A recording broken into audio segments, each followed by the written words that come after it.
So an Australian friend once asked me, how do Chinese young people perceive Western democracy? Do we love it? Do we hate it? Do we know about it at all? To answer these type of questions, a good starting point would be just to look at the history book. This is nerdy. As of 2021, the enrollment rate for Chinese high school is 91.4%, 2/3 of which goes to an academic high school. So it's safe to say that the majority of Chinese young people study this. I'll open this again. Do you know who this is?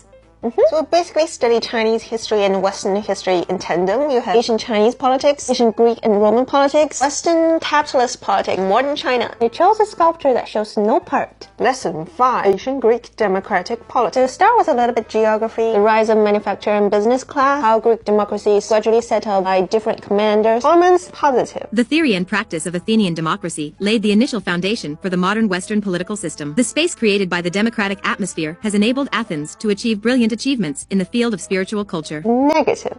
Athenian democracy was limited to male citizens who made up a small proportion of the city-state's population. It is the product of a small country with few people. Excessive direct democracy has become a hidden danger of political corruption and social unrest. The narrow city-state system could not accommodate the rapid development of politics and economy in the end. This will be the unit that you are looking for. Since modern times, with the rise and development of the capitalist economy, the bourgeoisie has grown stronger day by day. They demanded to break through the shackles of feudal rule and establish a political system conducive to the development of capitalism, and launched a series of struggles for this purpose. Under the capitalist system, the divine right of the monarchy in the feudal era was denied, and the parliament, which formally represented public opinion, could form legislative power to restrict the government's executive power, and the judicial power was relatively independent. This is historical progress. Lesson 7. The establishment of British constitutional monarchy. You see what pictures are chosen to represent your countries. Do you know these people yourself? Lesson 8. The establishment of American federal government. I remember trying to recite all these little rules of checks and balance. Every state has 2 senators, a rule of 6 years, a senator re-elected every